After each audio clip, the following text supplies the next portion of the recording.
తిమోతికి రాసిన 2వ పత్రిక 3వ అధ్యాయం 1 నుంచి కొన్ని వచనాలు దయచేసి చదివి నాకు సహకరించాలి.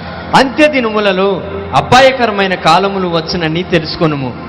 ఎలాగనగా మనుషుల స్వార్థ ప్రియులు, ధనాపేక్షులు, బింకములాడువారు, అహంకారులు, దూషకులు, తల్లిదండ్రులకు అవిధేయులు, కృతజ్ఞత లేనివారు, అపవిత్రులు, అనురాగహితులు, అతిద్వేషులు, అపవాదకులు, అజితేంద్రియులు, క్రూరులు, సజ్జన ద్వేషులు, ద్రోహులు, మూర్ఖులు, గర్వాంధులు, దేవుని కంటే సుఖానుభవము ఎక్కువగా ప్రేమించువారు, పైకి భక్తి గల వారి వలె ఉండి దాని శక్తికి ఆశ్రయించిన వారు నయుందురు. హల్లెలూయా. యవన తిమోతికి అపోస్తలుడైన పౌలు రాస్తున్న మాటలవే. అంత్య దినాలలో ఈ లోకం యొక్క పరిస్థితులు ఎంత భయంకరంగా దిగజారిపోతాయో. ఈ భూమి మీద దేవునికి కావలసింది యవనస్తులే, సాతానుకి కావలసినది యవనస్తులే. దేవుడు యవనస్తుల ద్వారా ఈ భూమి మీద తన రాజ్యాన్ని కట్టాలనుకుంటున్నాడు. సాతాను కూడా యవనస్తుల ద్వారా తన రాజ్యాన్ని కట్టాలని ఆశ కలిగి ఉంటున్నాడు. కాబట్టి యవ్వన జీవితము చాలా ప్రాముఖ్యమైనది. యవ్వన దశలోనే మనము లోకం వైపు పరిగెత్తుతున్నామా, దేవుని వైపు పరిగెత్తుతున్నామా అన్నది ఒకసారి మన యవ్వన జీవితంలో మనం పరీక్షించుకోవాలి. కొన్నిసార్లు యవ్వన జీవితంలో అర్థం కాలేని స్థితిలో లోకాన్ని చూస్తూ పరిగెత్తుతూ ఉండే సమయంలో దేవుడు ఈ యొక్క యవ్వన కూడికల ద్వారా, వర్తమానాల ద్వారా మరలా తన వైపు ఆకర్షించుకుంటూ ఉంటాడు. హల్లెలూయా, హల్లెలూయా. ఒకవేళ యవ్వన జీవితం మన జీవితంలో గతించిపోయినట్లయితే మనము దేవుని కోసం ఏమీ కూడా సాధించలేం. అందుకనే అపోస్తలుడైన పౌలు యవన తిమోతికి అంత్య దినములలో ప్రజల యొక్క మనస్తత్వము, ప్రజల యొక్క స్వభావము ఏ విధంగా భయంకరంగా దిగజారిపోతుందో తగిన జాగ్రత్తలు అనేటివి అపోస్తలుడైన పౌలు యవన తిమోతికి అనుగ్రహిస్తున్నాడు. అంత్య దినములలో అపాయకరమైన కాలములు వచ్చినను తెలుసుకొనుము. ఎలాగనగా మనుషులు స్వార్థప్రియులు, ధనాపేక్షలు అని అపోస్తలుడైన పౌలు క్లియర్గా తిమోతికి వివరిస్తూ ఉన్నాడు. ఎందుకు ఈ భయంకరమైన స్వభావం అనేది ప్రజలపై ఆవరించడానికి కారణం ఏంటిది?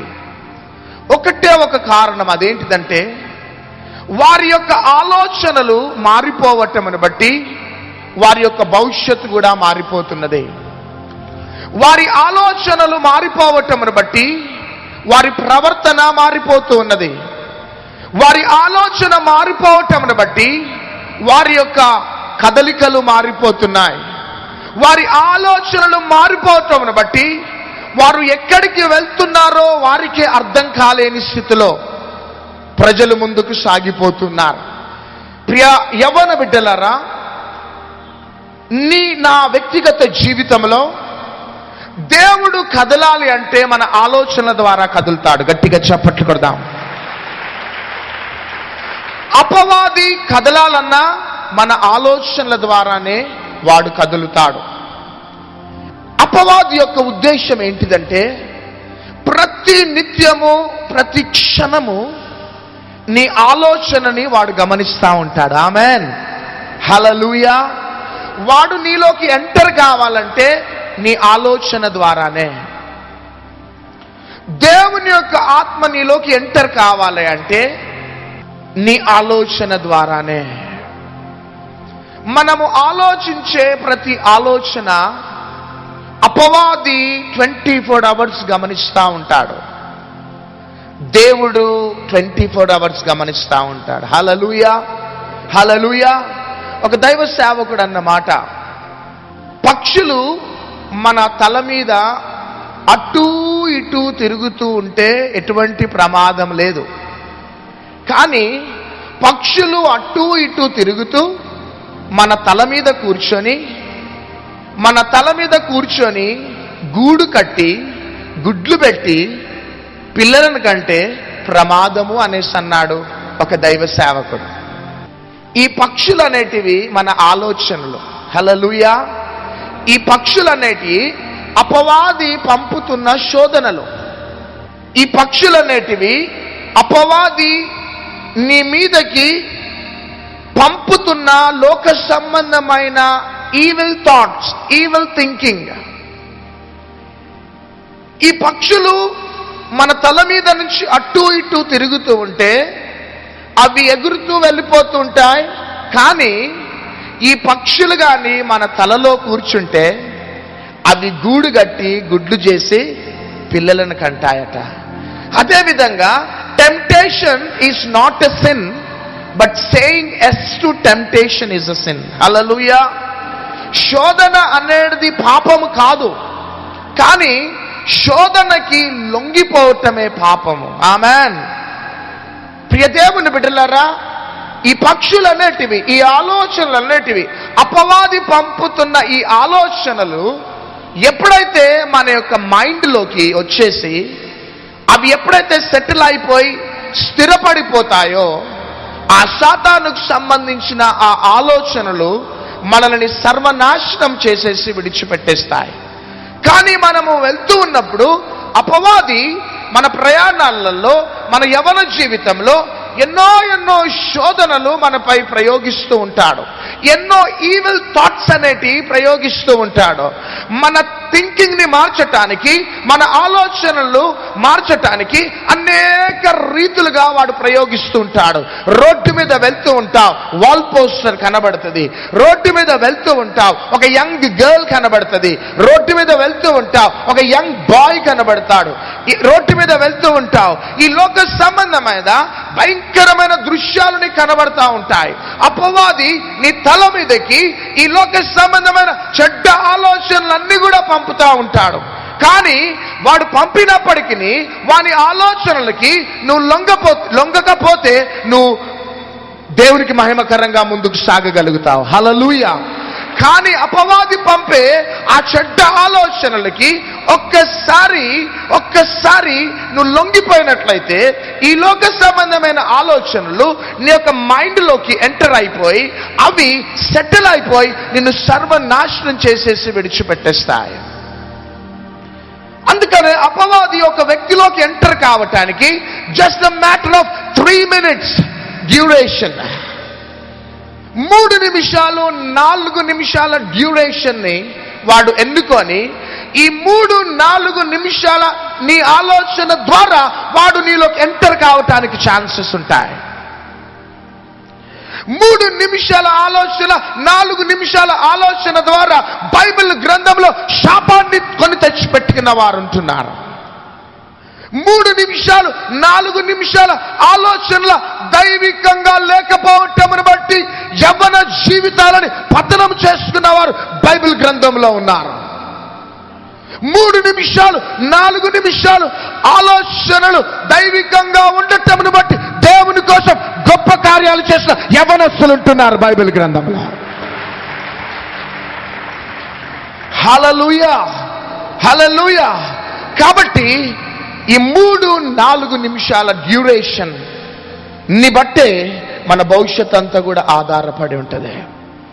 అందుకని చాలాసార్లు ఒక మాట నేను చెప్తుంటాను, లోక సంబంధమైన ఆలోచనలు మనల్ని లోక సంబంధమైన భావాల్లోకి తీసుకొని వెళ్తుంది. ఈ లోక సంబంధమైన భావాలు లోక సంబంధమైన నిర్ణయాలు తీసుకోవటానికి సిద్ధపడుతుంది. ఈ లోక సంబంధమైన నిర్ణయాలు మనల్ని లోక సంబంధమైన క్రియలలోకి తీసుకొని వెళ్తుంది. ఈ లోక సంబంధమైన క్రియలు మనలో లోక సంబంధమైన అలవాట్లలోకి తీసుకొని వెళ్తుంది. ఈ లోక సంబంధమైన అలవాట్లు మనలో లోక సంబంధమైన ప్రవర్తనలోకి తీసుకొని వెళ్తుంది. ఈ లోక సంబంధమైన ప్రవర్తన మనకి గమ్యం లేకుండా చేస్తుంది. అదేవిధంగా దైవిక ఆలోచనలు మనలో దైవిక భావాలను తీసుకొని వస్తాయి.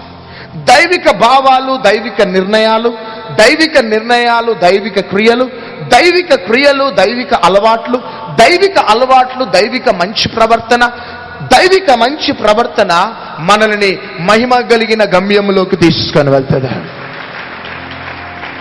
కాబట్టి నా బిడ్డ, యవ్వన బిడ్డ, యవ్వన తమ్ముడు, యవ్వన చెల్లి, ఈ రోజు దాకా లోక సంబంధమైన ఆలోచనలు కలిగి నువ్వు పరిగెత్తుతున్నావా? దైవ సంబంధమైన ఆలోచనలతో నువ్వు పరిగెత్తుతున్నావా? ఈరోజు నువ్వు పజిల్లో ఉన్నావు. నీ యొక్క ఫ్యూచర్ గురించి, నీ భవిష్యత్తు గురించి యు ఆర్ ఇన్ కన్ఫ్యూషన్. ఏం చేయాలో నీకు అర్థం కావటం లేదు. బికాస్ నీ ఆలోచనలు ఏ విధంగా ఉన్నాయంటే లోక సంబంధంగా ఉన్నాయి. కానీ నువ్వెప్పుడైతే దైవికంగా ఆలోచించటం నువ్వు ప్రారంభిస్తావో, ఆ దైవిక ఆలోచనలు నిన్ను మహిమ కలిగిన గమ్యానికి చేరుస్తాయి. గట్టిగా చప్పట్లు కొడదాం. ఈ రోజు దాకా లోక సంబంధంగా ఆలోచించి అపవాది యొక్క కబంధ హస్తాలలోకి వెళ్ళి గమ్యము లేని జీవితాన్ని ఒకవేళ జీవిస్తున్నట్లయితే, ఈ యొక్క మీటింగ్ ద్వారా నువ్వు దైవికంగా ఆలోచించబోతున్నావు. ఆమేన్. నువ్వు దైవికంగా ఆలోచించి మహిమ కలిగిన గమ్యంలోకి నువ్వు పరిగెత్తబోతున్నావు. ఈ దినాలలో ఎక్కడ చూడండి యవనస్తులే కనబడుతూ ఉంటారు. 95% ఆఫ్ ద పీపుల్ లోక సంబంధంగా బ్రతుకుతూ ఉంటారు, యవ్వన బిడ్డలు. కానీ జస్ట్ మ్యాటర్ ఆఫ్ 5% దైవికంగా ముందుకు సాగేవారు కనబడుతూ ఉంటారు. ఆ యొక్క క్రైస్తవత్వంలో ఉంటూ లోక సంబంధంగా బ్రతికే వారిని కూడా దాంట్లో నుంచి ఫిల్టర్ చేయొచ్చు. చాలా 1-2% మాత్రమే వాక్యానుసారంగా దైవికంగా, దైవిక భయంతో, దైవ సంబంధమైన ఆలోచనలతో ముందుకు సాగేవారు చాలా కొద్ది మందే కనబడుతూ ఉంటారు. చూడండి ప్రియ దేవుని బిడ్డలారా, ఒక చెట్టుకి ఒక ఫలము ఎండిపోయింది అంటే మనము ఆ ఫలాన్ని మనము ఆ వేలెత్తి చూపెట్టము. కానీ ఆ ఫలము ఎండిపోవటానికి, ఆ ఫలము పుచ్చు పట్టడానికి కారణం ఏంటిదంటే పొరపాటంతా ఎక్కడున్నది చెప్పాలి? వేరులో ఉన్నది. ఆమెన్. ఎక్కడ ఉన్నది? వేరు అనుకూలంగా లేదు కాబట్టి ఫలము అనుకూలంగా లేదు. వేరు ఒకవేళ అనుకూలంగా ఉంటే ఫలము కూడా అనుకూలంగా ఉంటుంది. గట్టిగా చప్పట్లు కొడదాం. హల్లెలూయా. వేరు అనుకూలంగా ఉంటే ఫలము అనుకూలంగా ఉంటుంది. వేరు అనుకూలంగా లేకపోతే ఫలము పుచ్చిపడుతుంది. ఈరోజు మనకు భవిష్యత్తు లేదు, ఈరోజు మనకి గమ్యం లేదు. కారణం ఏంటిదంటే వారిని వీరిని మనం క్రిటిసైజ్ చేయటం కాదు, ఆ కంపెనీస్ని ఈ కంపెనీస్ని మనం క్రిటిసైజ్ చేయటం కాదు, ఆ ప్రజలని ఈ ప్రజలని క్రిటిసైజ్ చేయటం కాదు. కానీ మన ఆలోచనలు దేవునికి మహిమకరంగా లేవు. ఈ ఆలోచనలు వేరుకు సాదృశ్యం. మన ఆలోచనలు ఈ వేరు అనుకూలంగా లేదు కాబట్టి ఈ భూమి మీద నువ్వు ఫలించలేకపోతున్నావు. కానీ ఈ ఉదయకాల సమయంలో ఎందుకు నువ్వు ఈ స్థలానికి నడిపించబడ్డావంటే నీ ఆలోచనలు దేవుడు మార్చాలనుకుంటున్నాడు. గట్టిగా చప్పట్లు కొడదాం. నీవు ఆలోచించే ప్రతి ఆలోచన that must line up with the word of God. నువ్వు ఒక ఆలోచన ఆలోచిస్తే అది వాక్యంతో కోయిన్సైడ్ కావాలి. That must line up with the word of God. నువ్వు ఒక ఆలోచన ఆలోచిస్తే అది దైవ సంబంధమైనదా కాదా? ఈ ఆలోచన దేవుని యొక్క హృదయ వాంఛను తీర్చేడదా, దేవుణ్ణి దుఃఖపరిచేడదా అని నీవు వాక్యముతో ప్రతినిత్యము నువ్వు పోల్చుకోవాలి. తొందరపడి నిర్ణయం తీసుకోవటం కాదు. ప్రభా నేను అమెరికాకి వెళ్ళిపోవాలి ప్రభా అనటం కాదు. నేను ఆస్ట్రేలియాకు వెళ్ళిపోయి నేను జాబ్ చేయటం అనేది కాదు.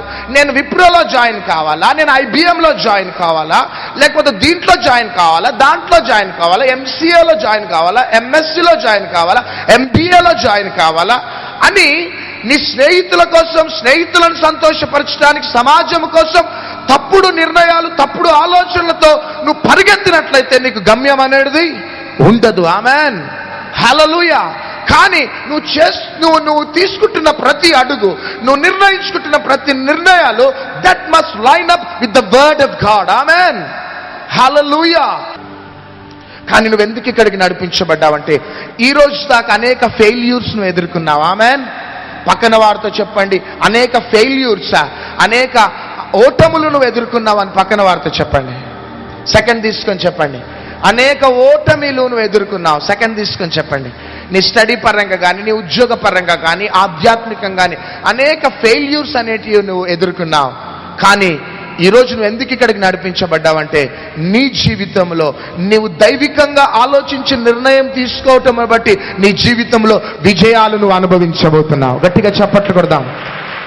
కాబట్టి నా ప్రియ యవ్వన బిడ్డ, నా ప్రియ తమ్ముడు, నా ప్రియ చెల్లి, ఈ రోజు దాకా నీ ఆలోచనలు ఏ విధంగా ఉన్నాయో, అందుకనే అవ్వ దగ్గరికి వెళ్ళి అపవాది అయిన సాతాను దేని మీద అటాక్ చేసినాడంటే ఆలోచన మీద అటాక్ చేసేసినాడు. అవ్వా అవ్వా ఇది నిజమా అనేసి ఒక ఆలోచన అనేది అపవాది ఎంటర్ చేసినాడు. ఎప్పుడైతే అవ్వ ఆలోచనలు మారినాయో గమ్యము మారిపోయింది. అవ్వ ఆలోచనలు ఎప్పుడైతే దేవుని వైపు ఉన్నాయో సమాధానముతో సంతోషముతో ఏదైనా తోటలో ముందుకు సాగింది అవ్వ ఆదాం. కానీ అవ్వ ఆదాము యొక్క ఆలోచనలు ఎప్పుడైతే మారినాయో వారి జీవితాల్లో గమ్యాన్ని కోల్పోయి శాపాన్ని కొని తెచ్చిపెట్టుకున్నారు. నా ప్రియ యవ్వన తమ్ముడు, యవ్వన బిడ్డ, నీవు ఆలోచించే ప్రతి ఆలోచన దేవునికి శ్రేష్టమైనది. గట్టిగా చప్పట్లు కొడదాం. నీవు ఆలోచించే ప్రతి ఆలోచన అపవాదికి కూడా చాలా శ్రేష్టమైనది. కాబట్టి ఈ రోజు దాకా నువ్వు ఏ విధంగా ఆలోచించి గమ్యం లేకుండా నీ యవ్వన జీవితంలో శాపగ్రస్తాన్ని కొని తెచ్చిపెట్టుకున్నావో, కానీ నీ యవ్వన ఆలోచనలు మార్చి ఒక బలమైన నిర్ణయమును తీసుకోవటానికే పరిశుద్ధాత్మ దేవుడిని నీ స్థలానికి నడిపించినాడు.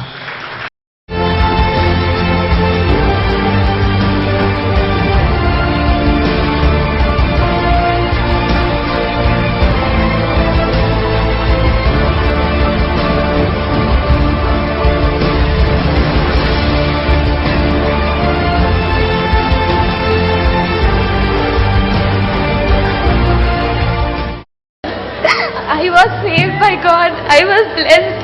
నాకు దేవుడు తనతో మాట్లాడే ఛాన్స్ కూడా ఇచ్చాడు. కానీ నేను పాపంలో పడిపోయాను. కొన్ని ఇయర్స్ నుంచి నేను వరల్డ్ రిలేషన్షిప్స్ తోటే ఉన్నాను. ప్రస్తుతానికి కూడా స్టిల్ నేను వరల్డ్ రిలేషన్షిప్ అది కరెక్ట్ లేదో కూడా తెలియదు.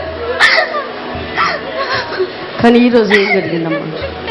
నేను 1 వీక్ బ్యాక్ నేను బయట ఉంటాను. నేను అవుట్ ఆఫ్ స్టేషన్లో ఉంటాను. నేను ఇంటికి వచ్చాను. నా జాబ్ పోయింది. నేను నా పేరెంట్స్ని మోసం చేశాను. నాకు 1 వీక్ వరకు నేను చచ్చిపోదామని నేను ఇక్కడికి వచ్చాను. నేను ఇక్కడికి ఇప్పటి వరకు కూడా నేను చచ్చిపోదామని నేను డిసైడ్ అయ్యే ఉన్నాను. ఉండలేకపోతున్నాను ఈ లైఫ్లో. పరిశుద్ధాత్మ దేవుడు నీలో ఆ రిపెంటెన్స్, పశ్చాత్తాపం అంటే నువ్వు చేస్తున్న పొరపాటును బట్టి కుమిలిపోతూ ఏడుస్తున్నావు. కాబట్టి దేవుడు నిన్ను విడువడం పాప గొప్పగా బ్లెస్ చేస్తాడు. తిరిగి నిన్ను లేవనెత్తుతాడు.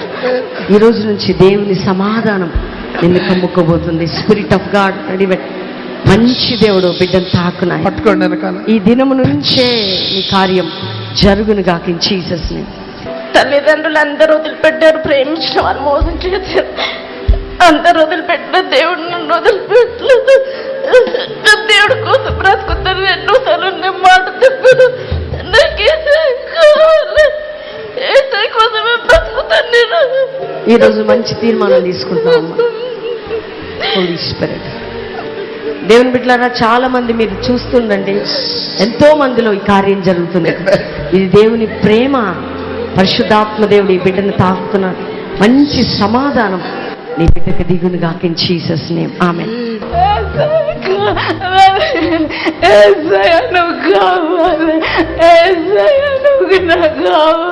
ఎన్ని రోజులు లేడమ్మా యేసయ్య నీలో?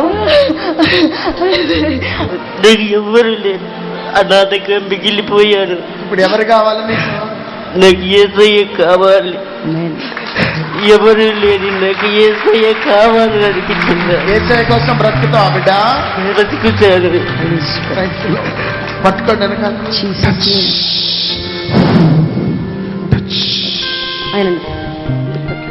నేను వేసే కావాలి. నాకు వేసే తప్ప మరి వద్దు. నా పాప జీవితం మార్చుకుంటాను. వేసేకే నా జీవితం అంకితం. ఇప్పటి నుంచి వేసే నామంలో నడుస్తా, వేసే సేవకు చేస్తా. పట్టుకోండి వెనకాల. హోలీ స్పిరిట్ స్తోత్రం. నాకు ఫ్రెండ్ ఈ ప్రేయర్ గురించి వచ్చేటప్పుడు నేను నవ్వాను. దాని తర్వాత I went through all the wrong things. From last 4-5 months I'm suffering from fever. I went through all the tests, I couldn't find anything in it. And to that last I decided to come here, and yesterday I called This is the first time you came here? Yeah, yesterday I called up to your call center and I told them to pray, and I came here today. How you are feeling now? How you are feeling now? I'm feeling good. You want to live for Jesus? Yes. What is your name? My name is Henry. పట్టుకోండి వెనకాల. Spirit of God, touch. Close your eyes. Touch! Touch! Holy Spirit God. Jesus name. Last year వరకు నేను ప్రార్థనలో బాగా పెరిగాను, కానీ ఈ ఇయర్లో చాలాసార్లు ప్రార్థన చేయకుండా ఐడియల్గా ఇంట్లోనే కూర్చొని దేవుని పాటలు వింటూ నేను టైంపాస్ చేశాను. ఈ సంవత్సరం అంతా నా ఆత్మీయ జీవితం కోల్పోయాను. నేను దేవుడిని మోసం చేశాను. ఈ రోజు చేసే నమ్మకం ఉంటాను. రక్షణ తీసుకొని 3 years అయింది, కానీ నిజంగా ఇక్కడ జరిగిన రివైవల్ నాలో చాలా ఆశ్చర్యమైన కార్యం చేసింది. నేను ఈరోజు సంపూర్ణంగా నేను దేవునికి సమర్పించుకుంటున్నాను. నేను దేవుని గురించే బ్రతుకుతానని నిర్ణయం తీసుకున్నాను.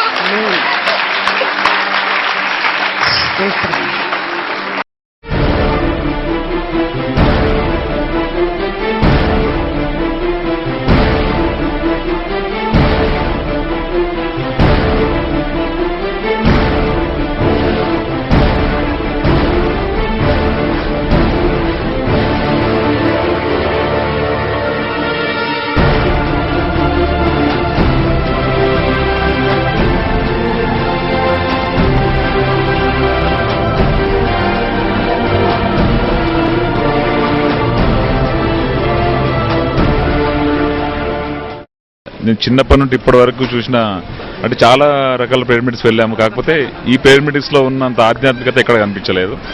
ప్రతి విషయంలో ఓన్లీ అంటే అడ్వర్టైజ్మెంట్ అనే పర్పస్లో కాకుండా ప్రతి విషయంలో కూడా చాలా మంచిగా ఉంది. ఆధ్యాత్మికంగా మేము ఎన్నో మేలు పొందినామని మేము ఆశిస్తున్నాం. ఇంకా ఇలాంటివి ఎన్నో అద్భుతాలు జరగాలి. అలాంటి యూత్కి ఇంకా ఎన్నో తెలియాల్సిన విషయాలు చాలా ఉన్నాయి. కంపల్సరీగా ఇంకోసారి తప్పకుండా ఇప్పుడు రానది ఎవరో యూత్ బిడ్డలంతా ఎవరున్నారో వాళ్ళు తప్పక ఇంకా వచ్చి అనేక విషయాలు తెలుసుకోవాలని, రక్షణ పొందాలని, దేశం గురించి, మన గురించి, మన బరువు బాధ్యతల గురించి ఇంకా అనేక విషయాలు ఇక్కడికి వచ్చి తెలుసుకోవాలని నేను అందరినీ కోరుతున్నాను. ఈ యొక్క మెసేజ్ చూసాక నేను నాలుగు ఆత్మ రక్షించేంత నాకు ధైర్యం వచ్చింది. ఈ యొక్క మెసేజ్ ద్వారా అనేక మంది కూడా మారు మనసు పొంది అందరూ కూడా రక్షణ తీసుకోవాలని ఈ యొక్క మెసేజ్ ద్వారా తెలుసుకుంది. Thank you. యూత్ మీటింగ్ ద్వారా ప్రతి ఒక్క యవనస్తుడిని దేవుడు కదిలించాడు. ప్రతి ఒక్కరు కన్నీటితో దేవుడిని పాప క్షమాపణ అడిగి మరి లైఫ్ చేంజ్ అయ్యే ఈవెంట్గా ఉన్నది. చాలా ఆశీర్వాదకరంగా ఉన్నది. వన్ వర్డ్లో చెప్పాలంటే యూత్ మీటింగ్ గురించి this is a life changing event. యాక్చువల్గా ఇది వచ్చి ఏంటంటే నాకు చాలా ఇంప్రూవ్ చేసింది. నేను వచ్చిన తర్వాత ఒక మైండ్ సెట్ వచ్చాను, ఇక్కడికి వచ్చిన తర్వాత చేంజ్ అవ్వాలని ఒక ఇంటెన్షన్ వచ్చింది. ఈ మీటింగ్ నా జీవితానికి ఎంత ఆశీర్వాదకరంగా ఉంది. నేను అసలు అభిషేకం అంటే ఏంటో నాకు తెలియదు. అసలు అందరూ అభిషేకించబడుతున్నారు అంటే అసలు ఉందా అని అనుకునేదాన్ని. మొదటిసారిగా నేను అనుభవించాను.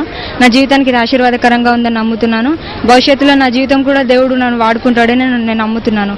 చాలా బాధతో వచ్చినాం మేము ఇక్కడికి. చాలా ఇప్పుడు అద్భుతంగా ఉంది మాకు. అసలు అనుకోలే ఎంత అద్భుతాలు జరుగుతాయని, కానీ చాలా వండర్ జరిగింది. Thank you Jesus. నేను క్రిస్టియనే కానీ ఇన్ని రోజులు దేవుని ఆత్మ పొందుకోలేదు. ఏదో చర్చికి వెళ్ళి రావడం అంతే తప్ప నాకు దేవుడు అంటే అసలు అర్థం తెలియదు. కానీ ఇక్కడికి వచ్చినప్పటి నుంచి మొత్తం నా లైఫే చేంజ్ అయిపోయింది. నిజంగా ఈరోజు చెప్పబడిన వాక్యము నా జీవితంలో నెరవేరింది. ఏంటంటే ఎక్కడికి వెళ్ళినా నేను ఫెయిలియర్. ఎక్కడికి వెళ్ళినా నాకు విజయం లేదు. చాలా కృంగిన స్థితిలో ఉంటే, చాలా బాధలో ఉంటాయి. సో దాన్ని బట్టి ఈరోజు వాక్యం బట్టి నేను చాలా బలపరచబడినాను. ఎక్కడ వెళ్ళినా నాకు విజయం ఉందని నేను విశ్వసిస్తున్నాను.